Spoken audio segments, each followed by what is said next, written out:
Hi, Misha here, and it's finally time to do a video many of you have asked us about on the just released April of 2020 Serbian Zastava Z-PAP, Z-PAP, and I've seen this called the Classic, but I like to call it the V1.5. It's the name I suggested to the importer. Should have listened to me. This is basically them bringing back the OPAP, also known as the Generation 3. These were brought over by Century, in the 2014-15 time period. And were a very popular gun, but they were always meant to be a limited edition because they were built from kind of leftover M70 parts. It's a long story. The original OPAP here is chambered for 7.62-39. Has a 1.5mm receiver, buldged trunnion, takes and even comes with Yugoslavian M70 furniture. I put the pistol grip on because I couldn't stand the Century one. Takes standard mags. I've got a Bosnian mag in it. These are actually pretty cool. These were imported last year by Arms of America and are pretty rare. It got a blued finish, smooth top cover. It's got the retaining pin back here and the scope rail on the side. I had the B1 gas block installed. This did originally come with the spots for the flip-up night sights, but no night sights in it, so I did that too. Threaded barrel, 14x1. This is 16.25 inch. It's a AK medium heavy profile, non-chrome lined.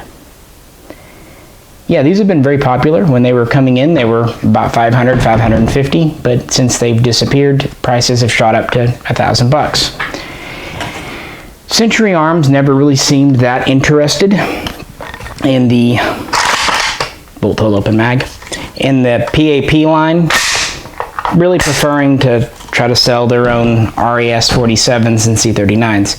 So I think Zastava Serbia got fed up, and a couple of years ago they opened up their own American subsidiary to import and convert.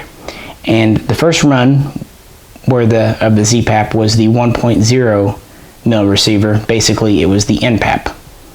People have really been wanting the 1.5 with the bulged trunnion. And this year, during the middle of COVID, no less, they delivered. And just to go above and beyond, now, for the very first time on a 7.62-39 gun, chrome-lined bore. Is it Yugoslavian or Serbian mil-spec? No. Is it great?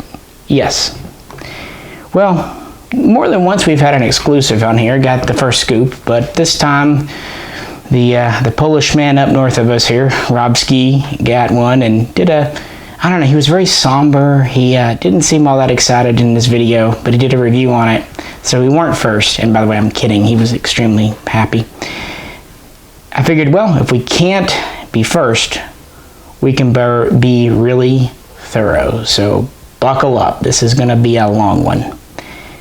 So with that, let's take both to the range and run the very first rounds through this and put it up against the good old OPAP of mine. And then we'll come back to the table. Z-PAP, very first shots.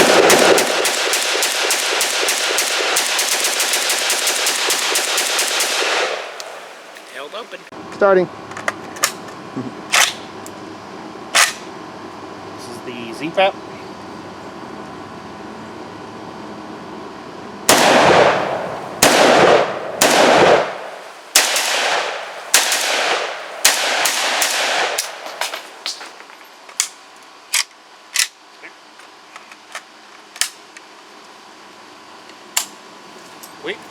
And now the OPAP.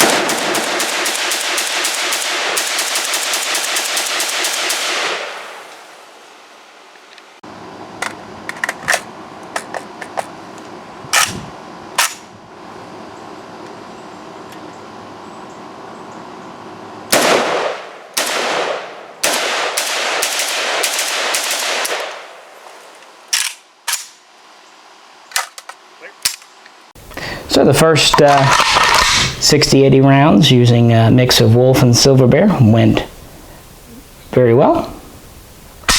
No issues. smooth and actually quite a nice trigger. It's definitely not a TAPCO. And no surprise, the OPAP, since I've had this 5 years, ran just as well. It's obviously a little smoother because it's seen a couple of thousand rounds. And people have asked, is this a good first AK to buy?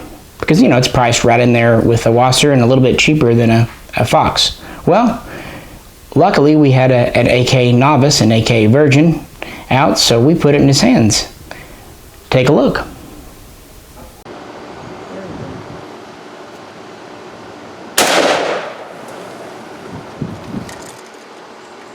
Maybe you shouldn't videotape me.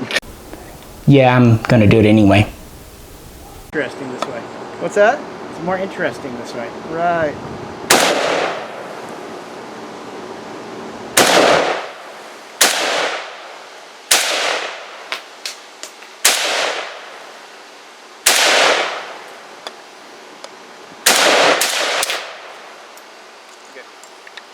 So our friend there, who actually drove me out to the range, he is definitely more of an AR guy. He's not really an AK guy, and that's cool. You know, the controls and whatnot.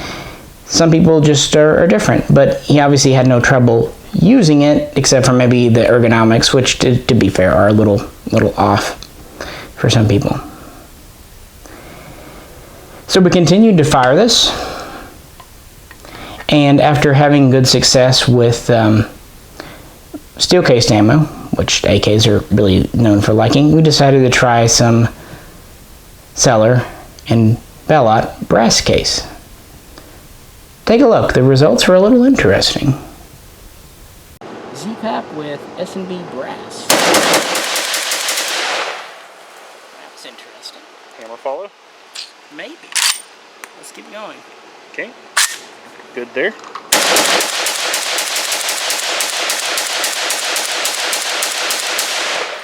Yeah, and what's nice about the notched safety, when you're on a bolt hole open mag, you can use it and hold it open, and that way when you pull your mag out, it doesn't fly forward.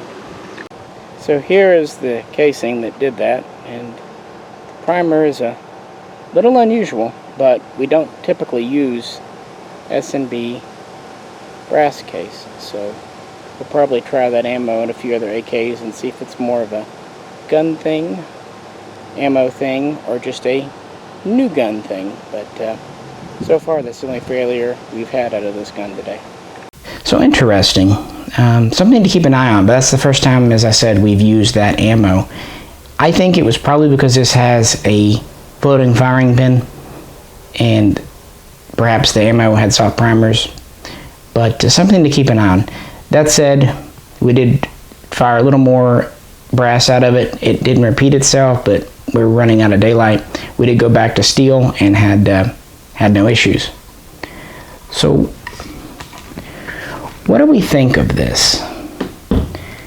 Well, I think, and this is the teacher in me, it's always good to kind of look at the history. So again, I promised you a good long video. I'm gonna switch over and we're gonna talk about the evolution of the M70 and also compare it with AK-47, AKM, and show you exactly why the Wikipedia article on the M70 is way not correct on a lot of details. So someone needs to go edit that. So this is the point where I'm going to ramble at the table on some history stuff, but don't worry, we will get back to shooting towards the end of this video. So yeah, I hope you like history, because it kind of puts this gun into context and explains why it's cool. We've done a video or two on the full history of the M70, but trying to fulfill my promise of making this a thorough video, I thought we would kind of go over some of the high points, especially as they pertain to the Z-PAP, especially the new version here. This is ostensibly based on the M70B1, or if you want to be extremely pedantic, M70B3. But the B1 was the standard issue rifle in the Yugoslavian and later even Serbian military for the better part of half a century. So it's kind of the more famous one. It all started with this up here. Well, actually not this exact version. This is a M70 as such. But it did all start with a milled receiver gun. Now, I just happened to check the wiki article on the M70 before doing this, and it is wrong. It says that it's based on the Soviet AKM. Now I'm going to compare it in a minute to an AKM, and you'll see why. But no, this is incorrect. Because in that same article it says that work was started in 1959, which is the year the AKM came out. Now this was based on the original AK Type 3, known colloquially as the AK-47, which was the original mill gun developed by Kalashnikov himself working at the Izhevsk arsenal. And even then, Yugoslavia had an interesting position within the COM bloc. They were not a Warsaw Pact member. They had much more independence because Tito came to power with minimal support from Russia. And I think in some ways Stalin kind of admired Tito. Now, interestingly, in 1959, Zastava adopted the SKS platform. Russia gave the SKS design free to Yugoslavia. Believe it or not, Russia charged for most of their licenses or got some other kind of compensation out of the deal. But the SKS was outdated in the 50s. People were buying the AK-47, and Russia knew that the AKM was coming, so SKS, out of date. So they gave it to Yugoslavia as a goodwill. The original, as it was called, PAP, M59 SKS, which stood for semi-automatic rifle, basically, because I don't speak, was a copy of the Soviet. Now, the one you're probably more familiar with is the M59-66, which had a grenade launcher with gas cutoff on it and a long spigot extension. It also had flip-up night sights, at least the 59-66A1 did. This is important to this, I promise. I'm not going off on too much of a tangent, even though it is storming outside right now. Good thing we went to the range yesterday. So they started making their own flavor of the SKS in the mid-60s. And then they started working at Zastava on the AK. Starting with the milled AK-47, they really did a lot of reverse engineering and acquiring guns from this and that.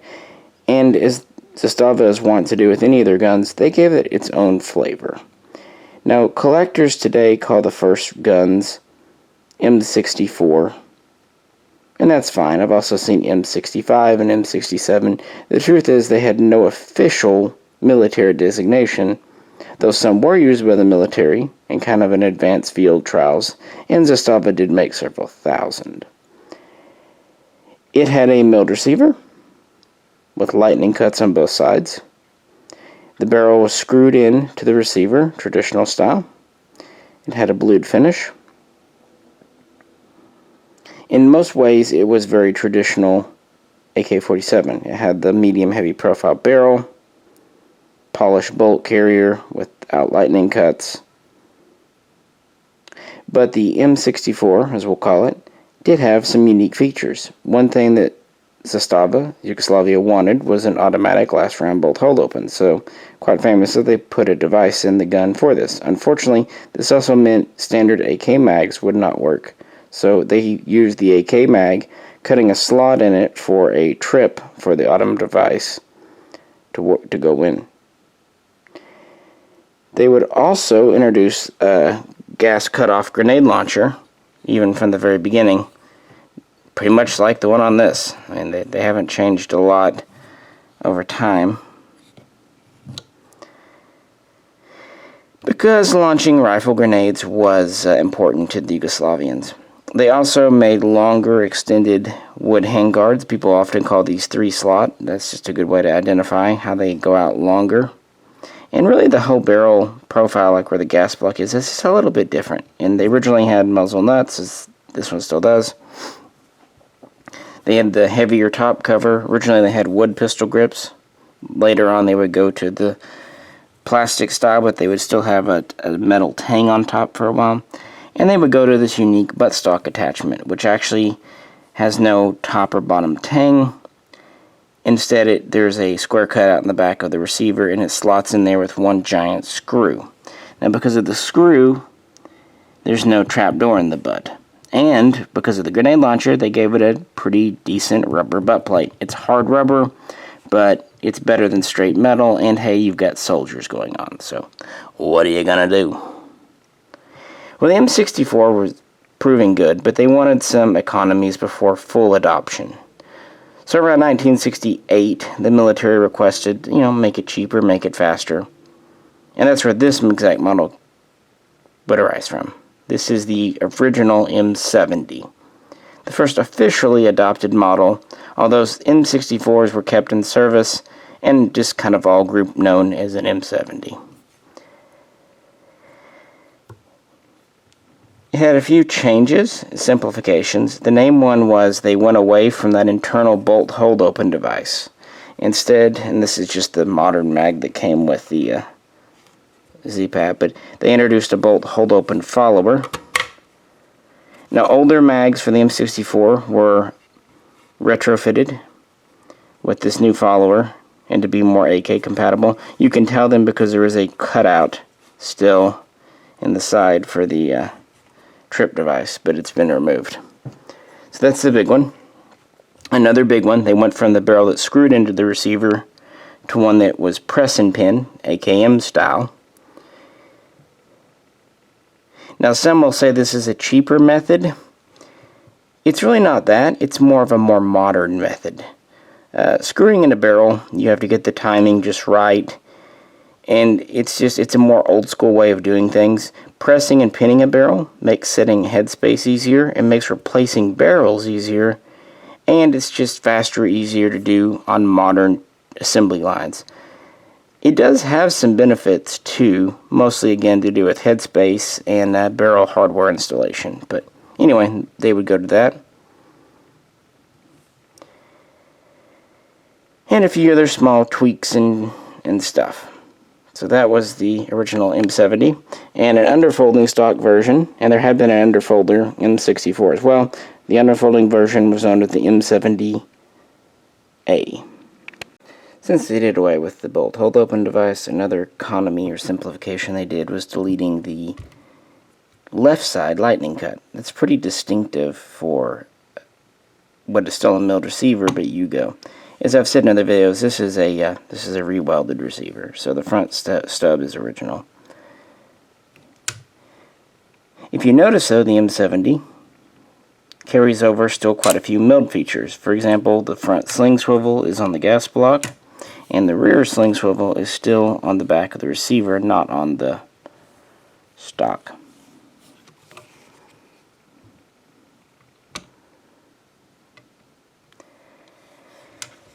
Interestingly though, probably just thinking it was a good idea, the Zastava guns seem to, at least past the earliest prototypes, always use the newer AKM style of multi-purpose blade bayonet, and thus the lug under the gas block instead of the lug under the front sight.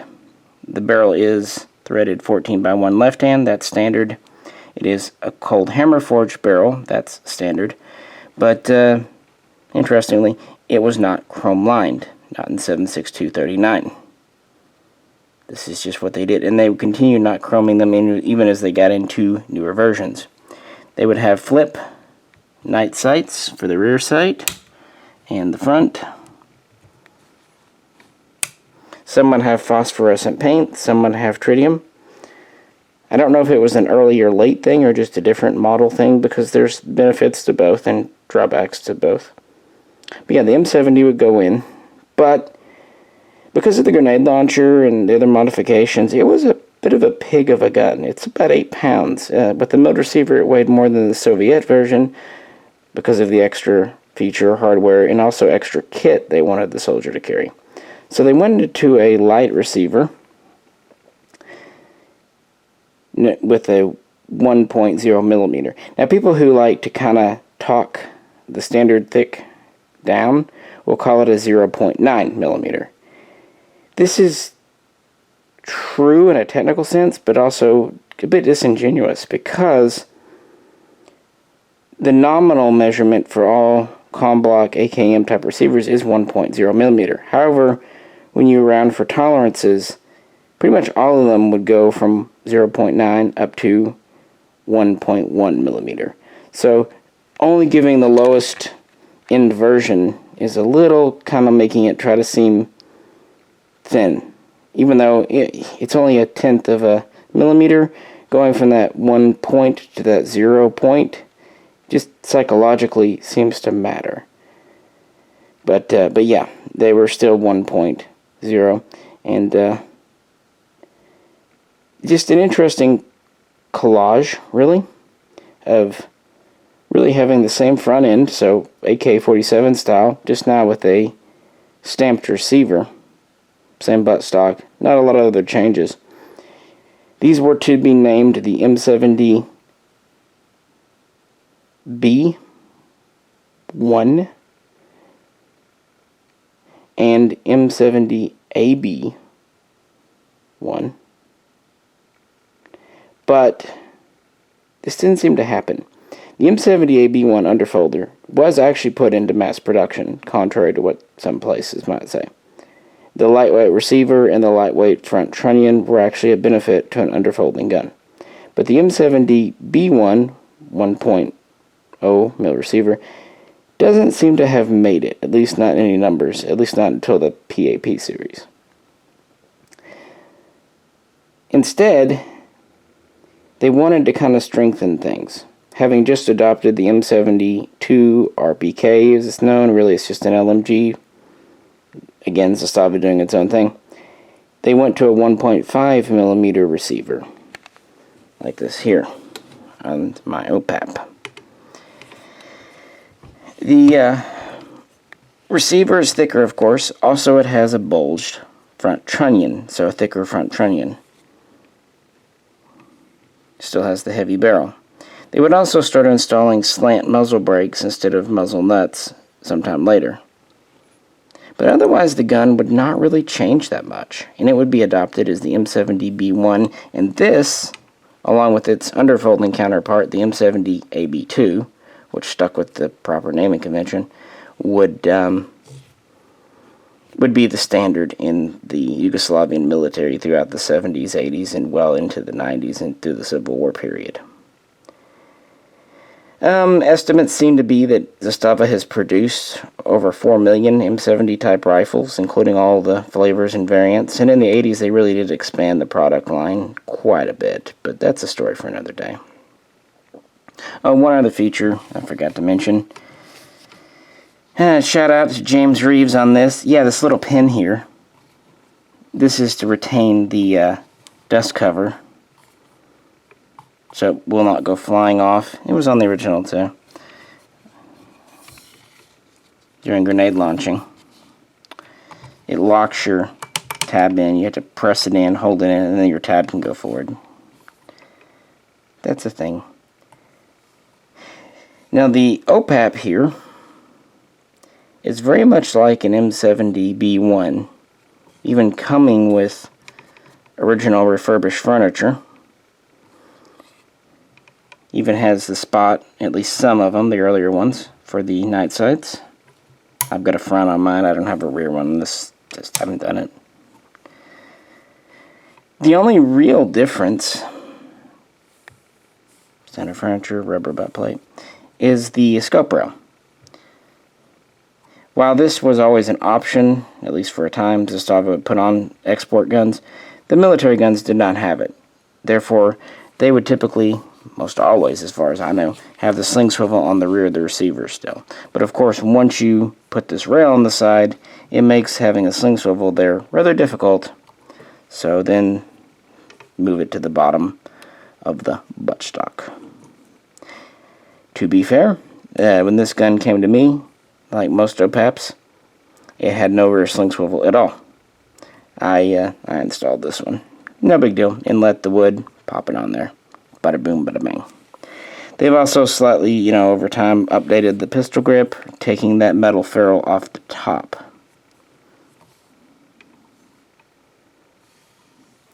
Now the OPAP did not have a chromelined bore, as I've already said. It did have a hammer forged barrel, but not chromelined. So when we get to the Z-PAP,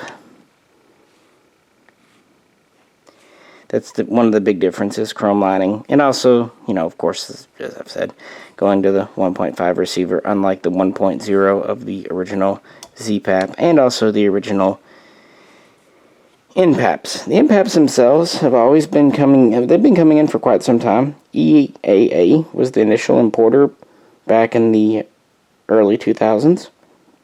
And they brought over a 1.5 millimeter gun, known as the PAP, but it was slant cut in the back, meaning much like other slant cut guns like the Viper, the Mac 90, some Mac 90s anyway, it could not take standard furniture. It was also single stack only, including the trunnion and bolt. Well, EAA never really converted these or did much with them, and they were very affordable and actually pretty good quality. They did not have the side scope rail, but they had a weird Picatinny top rail on the dust cover. Century picked the line up in 2012 and introduced the PAP M70, often called a Gen 1. This was the first semi-auto import to have a square back receiver, so it could take a standard pistol grip and Yugoslavian type buttstock. And it had a threaded barrel with removable muzzle brake, although the bore was still not chrome lined, and it still had a 1.5 millimeter receiver with bulged front trunnion, but the problem with it was, well, one, the funky pick rail top cover. And while Century cut out the receiver on their Gen 1s to take standard mags, they still left the single stack bolt. Some people had lots of trouble with this, other people did not. It seemed to be kind of a hit or miss thing. Regardless of that, in 2013, the so-called Gen 2 came out, which was the NPAP M70. Good thing they went to the side scope rail, getting away from the goofy top one, and Century started shipping them with proper double stack bolts. But these were 1.0 millimeter receivers with standard slab side front trunnions. They still had the heavier AK-47 type barrel and still not chrome lined. This is often referred to as Gen 2. Century would sell the NPAP from 2013 until Zastava-USA took over. Well, there was a brief lull, but Century would have them up until at least 2017. The last numbers I know were imported came in 2015. That might have been the last batch coming in, but they were still selling them off in 2016. Nevertheless, when Zastava-USA started in the game, they pretty much took the NPAP, called it a Z-PAP, still had the 1.0 millimeter receiver, non-chrome line bore, but they did put a nicer trigger in it, a little bit better fit and finish. They did a much nicer job of opening up the magwell, and they started using wood pistol grips, at least on some. Now, these come in without bayonet lugs. They still are installing them, although they still have the removable front there. As I said on mine, I took an M70B1 front sight, which gave me my lug. But anywho, the OPAP here was what's known as the Gen 3. And believe it or not, there was a time when people debated which was better, NPAP or OPAP, with some preferring the NPAP, because the OPAPs were built from a mix of new production and old production M70 parts. That's why the spots for the night sights are there. Also why the furniture is refurbished versus, you know, brand new looking. And they were really the same price, with sometimes even the OPAPs being a smidgen cheaper. But they were, even when these first came in, my Century sales rep said this is going to be a limited thing. And sure enough, the OPAPs were. And of course, they've gone quite expensive over time and became a very desirable model. And that finally gets us to our Z-PAP of 2020, sometimes called the Generation 5, with the Generation 4 being the Z-PAP from a year or two back. This is a return of the OPAP. People really wanted this 1.5mm receiver and buldged trunnion. Is it stronger? And yes. Do you really need that strength? Maybe, maybe not. But I think the 1.5mm receiver and buldged trunnion are just iconic of Yugoslavian guns, and just one of those things you really do need. Just because. And for the first time, they are chrome lining the barrel. And by that I mean the first time in 7.6239. When Zastava started making 5.56 NATO 223 guns in the 80s, 90s, they did chrome line those bores. But that was a newer production line. For their 7.62 guns, be they SKSs or Kalashnikov types, they have not until now. It's just a thing we've gone back and forth on why. No one super knows for sure. Theories abound, even some very good ones, but no one knows for sure. As I said at the beginning of this section, it is based more on the AK Type 3 than the AKM.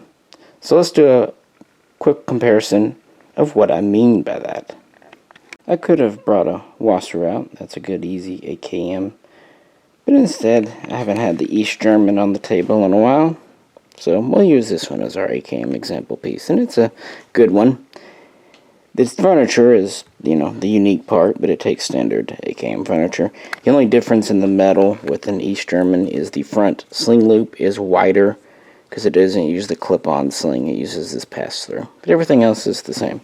By the way, this is a kind of a battlefield pickup build done from a barrel kit from Arms of America on a probably Morrissey receiver, just generic receiver.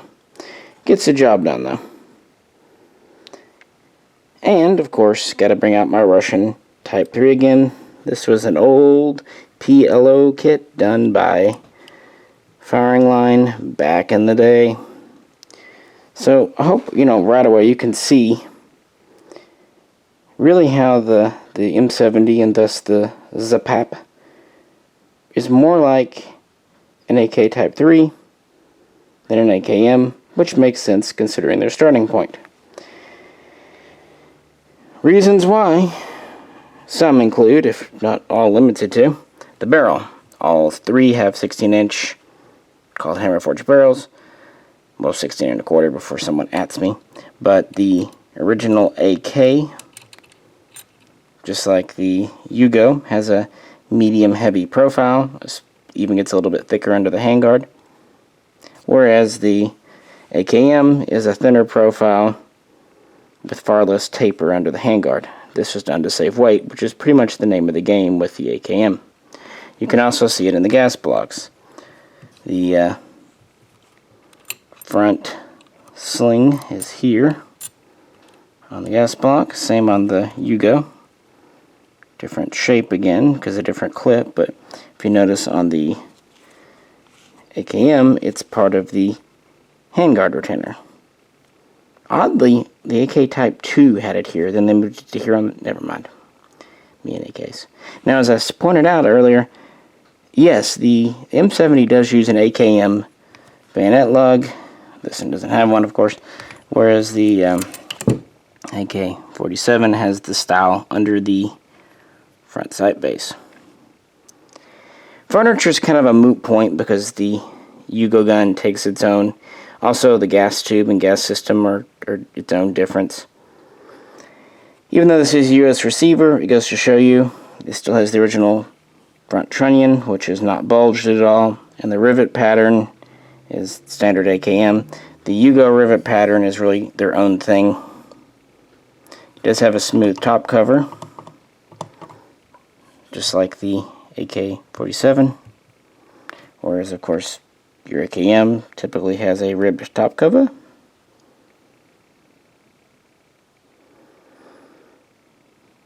Again, the rear sight.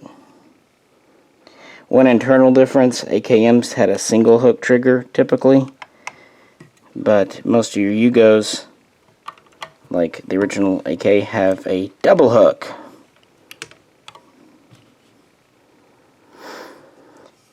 Now, a few Akm features that are also in the Z-PAP. It does have a lightning cut bolt carrier and lightning cut bolt, a la AKM, whereas the original did not. There are also some differences in the full auto, but that's not really germane to this video here. So what is an M70? Is it an AK-47? Is it an AKM? No, it's an M70. It really is its own thing. They took some elements from both of the Russian guns, they put them in a bag along with a lot of Yugoslavian innovations, shook it up real good, and came out with a damn fine rifle. So I hope that helps a little bit. If you'd like to know more, we've got plenty of videos comparing various AKs, and during this lockdown time, you have time to watch them. Let's move on. Alright, Z-PAP with a surplus mag, a Bosnian actually.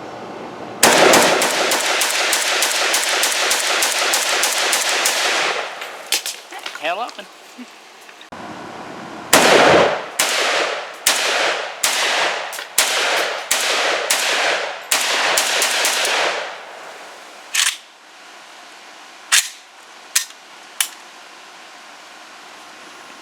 Alright, so back to range and range thoughts. What did we think? What did I think? What did Jay think of this?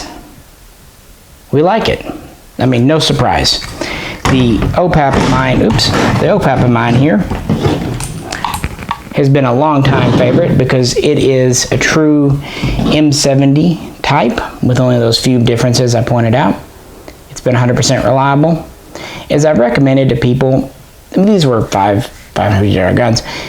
The only things I would do, change out the recoil spring. It seems like the ones that Sentry or Zastava put in were a little weak back here, but changing out a recoil spring is extremely easy. It takes standard springs and you don't even need tools. The reason I say that, the light spring tends to let the bolt hammer the back of the trunnion maybe a little more than it should. This is actually what led to some issues in various videos, including Rob's on the M-PAP. That plus the stacking of the rivets straight vertical means the force is not at all evenly distributed, and then you have this little pin here. Notice how little space is left in there. That's where it can crack. On a 1.5 mil receiver like this, obviously it's 50% thicker, but on the original Z-PAP and M-PAP, that's a problem spot. Now, to be fair to Zastava, they corrected it. They moved this rivet further forward, which meant there's a lot more meat there, and that seems to have fixed the problem. But anyway, this is about the new Z-PAP. I recommend that on these. Shooting the Z-PAP, the spring is not noticeably light. I haven't tested it weight-wise or pulled it out to measure it. But feeling the recoil, it wasn't heavier. So I think this time they might be using a stronger spring. They still have the same stacked rivets, but again, on a thick receiver, it's kind of a moot point. To be honest, Jay enjoyed shooting this more because you notice it has more of that AKM profile stock. It's a little thinner. It has more of a comb that dips down.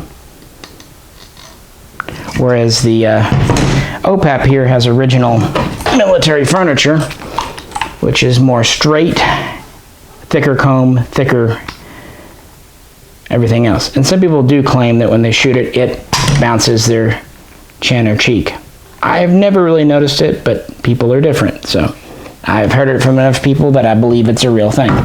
So if that happened to you on the M-PAP or the OPAP, you might find the new Z-PAP with this different angle stock more to your liking. Now I will say This is an American stock, and it looks suspiciously like the ones that Century's been using. It has the ribbed butt plate with the Phillips head screws.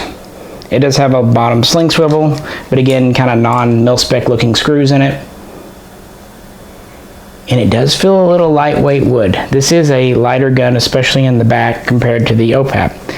So I wonder what the longevity of this stock might be. I'm not saying it will crack or anything, but there have been issues with Wassers and their US stocks. But then again, it may just have the same metal hardware and be a different wood. Something just to be knowledgeable of. This does come with a interesting wood pistol grip, kind of reminiscent of the Mitchells from the 80s, if the Mitchells from the 80s didn't have much finish put on the pistol grip. That said, looks like a fun weekend project. You could probably polish it up or pull it off and put on a Yugo grip like this one, or pretty much any other AK grip. Trigger, as I said, is actually quite nice for a military type. I like the wide bow triggers like this versus the real narrow ones, and we didn't notice any trigger slap or anything like that. Yeah, the only real issue we noticed was that one weird S&B round. So something we'll try to see if we can replicate in the future. Also, I noticed my top cover got a little wiggly after shooting. It wasn't quite this much, but it also hasn't progressed. It got this way after the first couple of mags, meaning it was probably being held down by a little bit of grease, and then that cooked off. One other big difference worth mentioning before we go. The OPAP has a standard safety. By that I mean no cutout. The Z-PAP, as you saw me in the shooting video, has that hold open notch, which was a feature in the Z-PAP as well as the M92 to hold your bolt back, which actually works very well with the hold open mags. And this is the mag it came with, typical modern Zastava production. Good mag. Happy to see it's not a Magpul mag. As far as I can tell, the US parts on this, and I'm not 100%, I apologize, seem to be the stock grip, the muzzle nut, or flash hider, or slant brake, whatever you want to call it, the piston, the hammer, and the sear. It seems like the trigger is an original Zastava part, which isn't a bad thing because that would mean it's a double hook, truly machined forged trigger, which also means you can polish it and it'll wear in quite well. So good job, Zastava. They listened to their customers, they delivered, and I think they've pretty much said this is what they're going to do from now on. People want the 1.5, not the 1.0, so with some exceptions with maybe like the M92, which always have had the 1.0, they're going to do this, and hopefully, like they did with the M-PAP DF, they'll do an underfolding version. That would be an M70AB2, or even better, this is what I always want Century to bring in, an M72 semi-auto. I would line up for that. But if they wanted to give us a M21, I guess I could take that too. Final thing, people have asked, is this a good first gun? From a functional reliability standpoint, yes. Chromelined barrel, nice fit and finish, nice trigger. However, I would still recommend a Wasser, or if you want to bump it up a couple of bucks, a WBP Fox. Why? Because this takes its own proprietary furniture, buttstock, and handguards. The Wasser and the Fox take standard AKM, AK-74 stuff, meaning you can customize it to your little heart's content. This you can change, but far fewer things are available for the M70 pattern. But if you like this furniture, or like this, go for it. It's just know that you're getting something that doesn't have a tang here. It slots in, so it's just a different system. It is also a bit heavier, thanks to the heavy barrel, the heavy trunnion, and the heavier receiver. So it's going to be about a pound heavier than a Wasser, and nearly that for a Fox. Also, the scope rail, while it's a Yugo pattern, some people have had issues with some mounts in it because it's not exactly standard comm block. It's kind of its own pattern. It usually works, but once in a while I've heard of issues. And finally, and most importantly, the Wasser and the Fox have a bayonet lug, and this does not. And is it really an AK without a bayonet lug? I mean, you dead in the streets, right, without your bayonet. Obviously, I'm kidding. I mean, that's neither here nor there. I do like having lugs, but yeah. So there, hope this was a thorough review. It is still the first review, so we're going to try out that S&B again and try to run a few hundred rounds more through it when we get time. We caught one afternoon of it not raining here and used it. I really like this system. I think that's just slick and not overly complicated. So we'll do more, and I'm sure this will appear in other videos. This is my gun. This isn't a loaner. I'm probably going to keep it for a bit because I do like my OPAP so much. If you have any questions or comments, we'll do our best to answer them. And obviously, if you haven't, which I'm sure you have, definitely check out Rob over at AK Operators Union because he is running this to its paces. And there should be another batch come in around June over at Atlantic Firearms. So if you want, you might want to get on a pre-order list. And that's that. So hopefully this is just the beginning of cool stuff from Zastava. We greatly appreciate you tuning in. If you could, like, share, and subscribe. And if you'd like to help support the channel, please check out the link to our Patreon page. This is Misha. On behalf of J2, we will both catch you very soon next time.